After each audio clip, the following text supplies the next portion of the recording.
손님을 두고 왔어.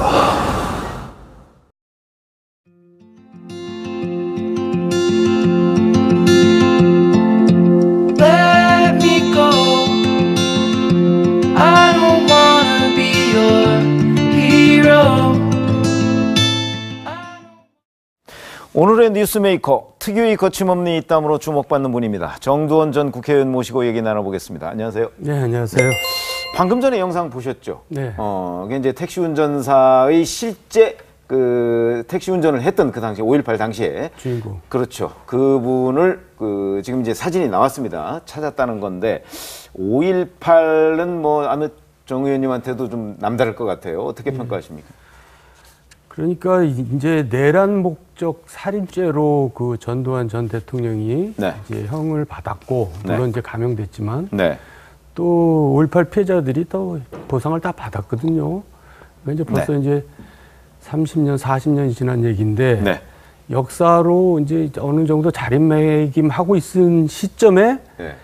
이제 전두환 회고록이 나오면서 네. 이 다시 긁어부스럼을 만든 것 같아요. 네. 그러니까 전두환 대통령은 제가 한마디로 표현하면 매를 벌고 있는 게 아닌가 그런 생각이 들어요. 그렇습니까? 예. 네. 그러니까 회고록 쓴 지는 굉장히 오래됐는데 아마 네. 발간을 이제 최근에 해서 저런 일이 벌어졌나 봐요. 그러니까 정무적 판단이 좀 잘못된 건가요? 아니죠. 네. 저는 그렇게 생각하는 게 아니고 아예 회고록 발표를 안 했으면 사실 이런 문제가 다시 불거지지 않았을 수도 있잖아요. 나이도 꽤 되셨잖아요. 네. 그러니까 이제 여생이 얼마 남지 않았다고 판단을 하셨는지 몰라도 네.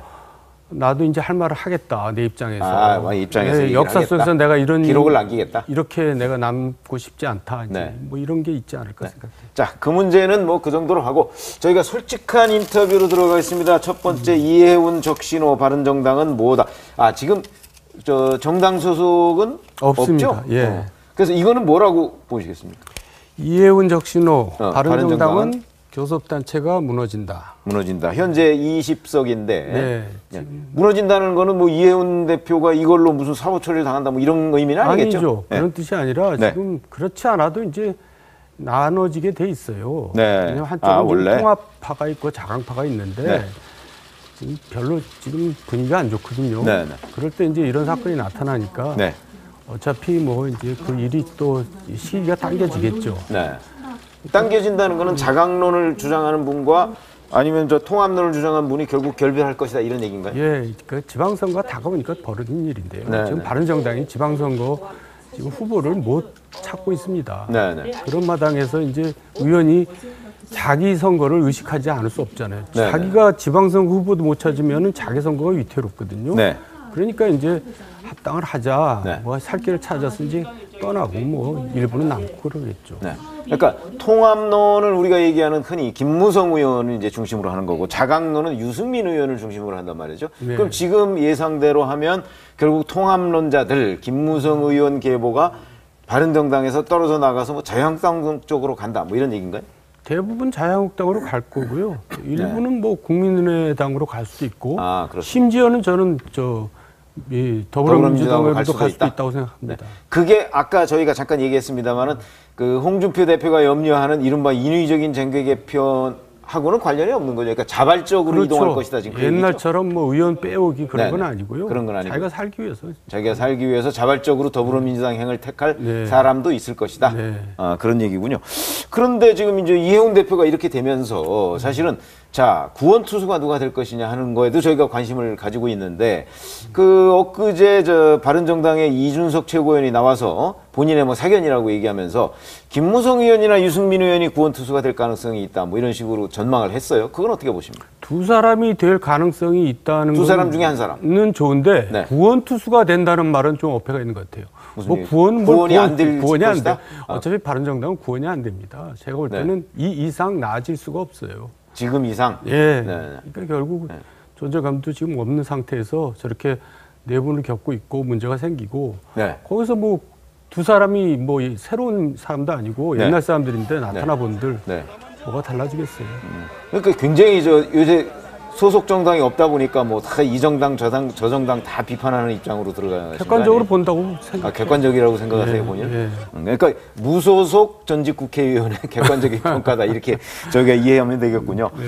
자, 그러면 두 번째 주제 보시겠습니다. 댓글 원세훈은 네모고 MB는 이명박 전 대통령은 네모다. 이거는 정의를 어떻게 하시겠습니까? 원세훈은 산 넘어 산이다. 네. MB는 좌불안석이다. 네. 저는 그렇게 풀겠습니다. 자, 그럼 우선 원세훈 전 그 국정원장에 대해서 산 넘어 산 얼핏 이해가 됩니다. 어떻게 설명을 하실 수 있습니까? 그러니까 지금 이제 저 파기환송된 것이 네. 이제 유죄가 다 났잖아요. 네네. 그래가지고 상고를 했지만은 선고해서 지금 대법원에 가 있죠. 제가 볼 때는 이제 그 새로운 문서가 나타났기 때문에 네. 파기환송에서도 네. 둘 다 유죄가 난 거거든요. 네. 대법원에서 하나는 무죄라고 했음에도 불구하고 네. 그러니까 상고해봤자 저는 다 유죄가 날 걸로 보고 네. 이걸로 끝나는 게 아니라 지금 이제 별건이 나타났잖아요. 그렇죠. 그러니까 또- 추가로 뭐 또 다른 수사를 수사를 받을 가능성. 예, 그러니까 이제 저거는 저 대선 때 얘기인데 네네. 지방선거 때부터 시작했다는 거 아닙니까? 네, 네, 그러니까 이제 별건이고 네. 그걸로 인해서 수사를 받고 또 기소가 되고 재판을 받고 그러겠죠. 네. 그러면 이명박 전 대통령의 이 문제와 관련해서 또는 다른 문제와 관련해서도 수사를 받을 가능성 어떻게 그러니까 있다고 이제 보십니까? 지금 뭐 친문한테는 네. 이명박 대통령이 이제 한이 맺혀 있는 거죠. 네, 네. 이제 노무현 대통령 그 죽음 때문에 이명박 정부 시절에 이제 노무현 전 대통령을 수사했다는 점에서 그렇다는 그걸로 거죠. 이제 죽음으로 몰고 간 거죠, 사실. 네. 그래서 결국은 어떻게든지 이제 화살을 거기다 맞춥니다. 네. 그런데 이제 이런 사건이 터졌으니까 어떻게든지 이제 뭐 그 연결을 시키겠죠. 네, 네.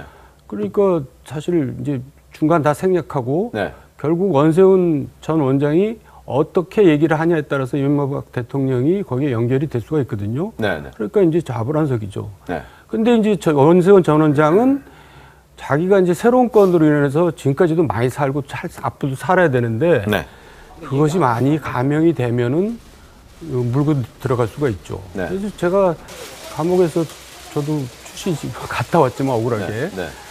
거기서 하는 얘기들이 그런 겁니다. 1년을 깎아주면 내가 친구도 팔아먹겠다. 네. 5년을 깎아주면 마누라도 팔아먹겠다. 이런 네. 얘기가 나오거든요. 그러니까 원세훈 전 원장도 네. 심경의 변화를 일으킬 가능성이 있다. 지금 이렇게 보고 있는 저는 건가요? 그렇게 이제 그 생각을 할 겁니다. 그런데 저희가 이제 취재 경험이나 이런 걸 볼 때 사실은 그 국정원장한테 대통령이 물론 이제 대면 보고를 받습니다만은 자, 요건 요렇게 하고 저건 저렇게 해라. 그런 식으로 구체적으로 지시 안 한다고 알고 있거든요. 저는 지시가 아니라 실제 저 그쪽 캠프에도 계셨으니까. 지시가 아니라 네. 이제 그 안 한 일도 했다고 자랑할 판인데 네네. 자기가 이렇게 한다고 얘기를 했겠죠. 네, 네.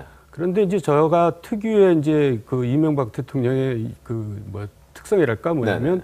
부담스러운 일에 대해서는 책임을 지기 싫었기 때문에 네네. 명확하게 딱 그렇게 하라 얘기하지 않아요. 그렇겠죠. 그냥 뭐 하든지 말든지 알아서. 네.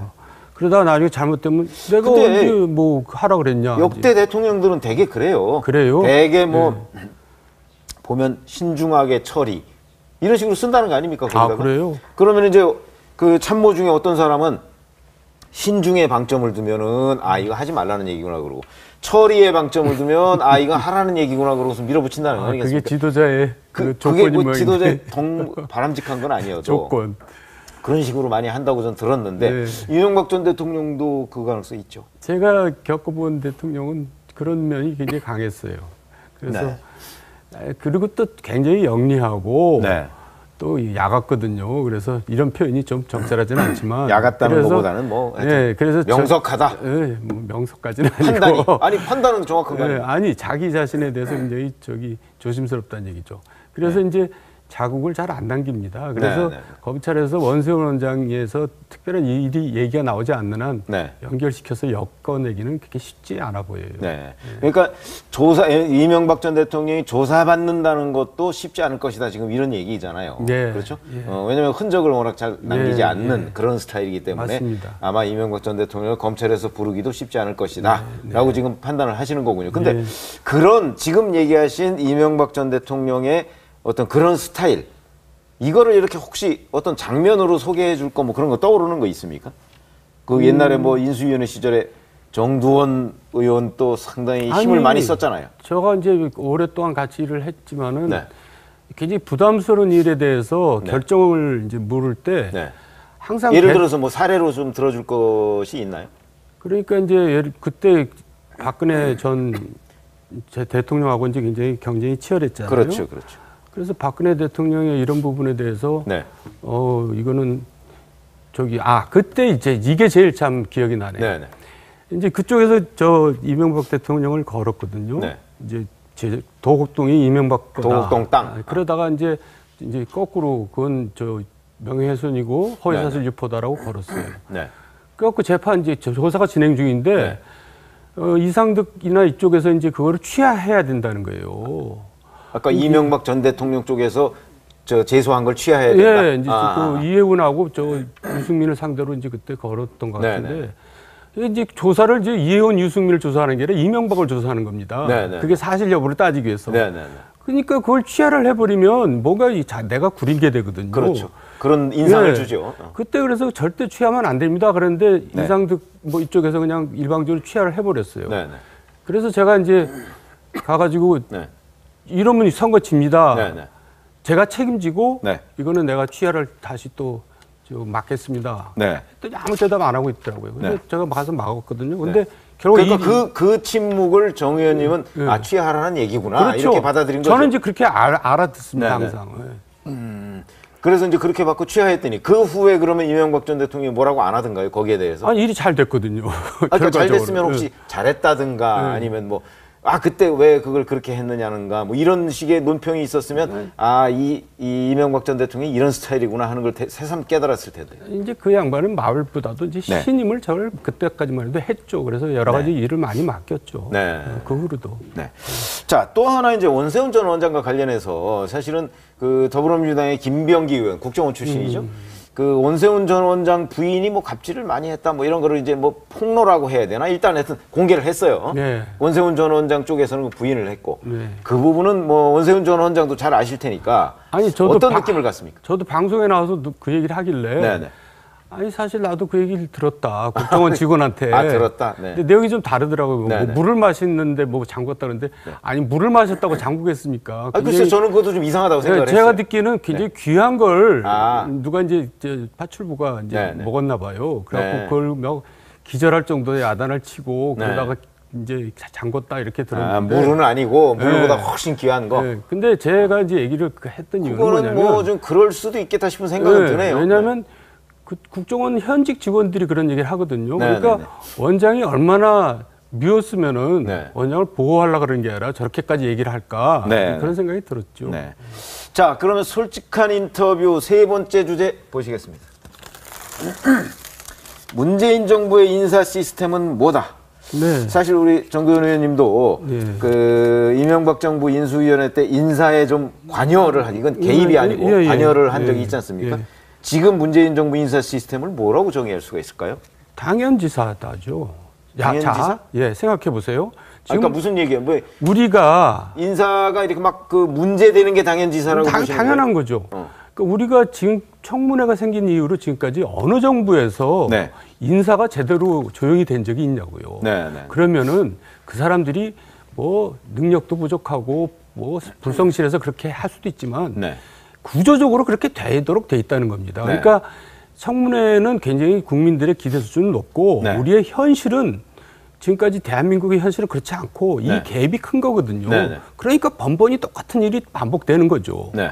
그런데 문재인 대통령은 순진하게 후보 시절에 4대 원칙을 내걸면서 나는 그렇게 하지 않겠다. 네. 이 현실은 모르고 한 얘기죠. 네. 그러다 보니까 결국 똑같은 일이 반복된 거잖아요. 네, 네. 근데 저는 여기서 이 대목에서 이제 좀 지적하고 싶은 것은 비서실장 통해서 은근히 뭐 유감 표명했는데 그건 문재인 대통령답지 않다고 생각해요. 네. 문재인 대통령이 지금 굉장히 솔직하고 소탈하고 네. 겸손한 걸로 지금 인기를 얻고 있잖아요. 네. 그건 내가 정말 순진했다 이렇게 얘기를 하셔야죠. 유감 표명을 해야죠. 분명하게 입장을 네. 사실은 설명을 안 했죠. 그 예, 안 이후에. 했죠. 네. 그러면서 이제 공직 배제 원칙이라고 하는 건 사실상 유명무실해졌어요. 네, 맞습니다. 왜냐하면 실제 거기에 하나도 아니고 뭐 2개 막 3개씩 저촉되는 그런 분들이 사실은 다 그냥 지금 장관을 하고 있고 뭐 이렇게 된단 말이죠. 반 이상이 국회에서 이제 인준이 안 된 상태에서 임명된 거죠. 임명된 거죠. 뭐 국회에서는 뭐 약간 이제 정략적인 부분이 있으니까 그렇다 쳐도 스스로 봐도 이 공직 배제 원칙, 공직 배제라는 그 기준에 안 맞는 것이 있는데 자, 이거는 앞으로 어떻게 개선돼야 될까요? 문재인 정부에서는 인사자문위원회 뭐 이런 걸 설치하겠다고 그러는데 인사자문위원회 설치해서 해결이 되겠습니까? 저는 그런다고 뭐 문제가 해결된다고 절대 보지 않고요. 네. 그러니까 좀 현실적일 필요가 있어요. 네. 그러니까, 현실적이라면 그러니까 사람 찾기가 힘들다는 거 아닙니까? 그러니까 예를 들어서 어느 장관은 13번째에 걸려서 추천되는 경우가 있었다는 거예요. 네. 그러니까 아까도 얘기했지만 기대 수준이 너무 높기 때문에 누가 여기에 맞지도 않고 또 안 하려고 그러고 네.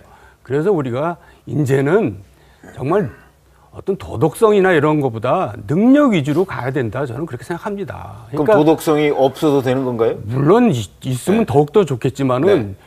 도덕성 찾다 보면 항상 똑같은 결과가 나온다니까요. 그래서 이런 얘기까지 있잖아요. 황희정승도 청문회는 통과 못한다. 그러니까 황씨 가문에서는 이제 뭐라고 하겠지만은. 예. 아니 근데 저희는 이제 기자 생활을 오래 해서 그런지 보면 예. 역대 정부가 인사와 관련해서 항상 똑같은 얘기를 해요. 무슨 얘기냐면 뭐 인사청문회의 기준이 너무 높다.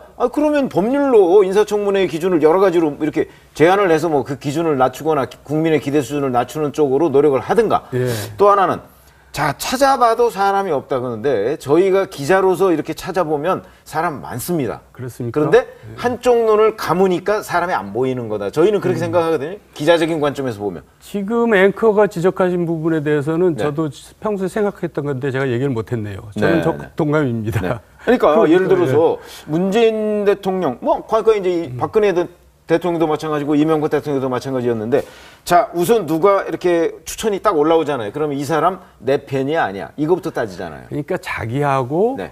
요만큼도 연줄이 없는 사람을 발탁할 만한 그런 과감성이 없는 거죠. 어느 대통령을 막론하고. 네, 맞습니다. 그렇죠. 그러니까 네. 그게 저희는 이제 네. 뭐 사실 저는 정치부 기자 생활 시작하면서 지금까지 한 대통령이 6명인가 7명째입니다. 네. 그래 보면 항상 반응이 비슷해요. 뭐 인재가 없다 뭐 이런 식으로 얘기하는데 저희가 볼 때는 인재가 많거든요. 그러니까 심지어는 저 당태종은 자기의 원수, 네. 형의 측근은 위증까지도 발탁을 해서 쓰잖아요. 네. 그 정도 통이 이제 큰 사람이 없었다는 얘기죠.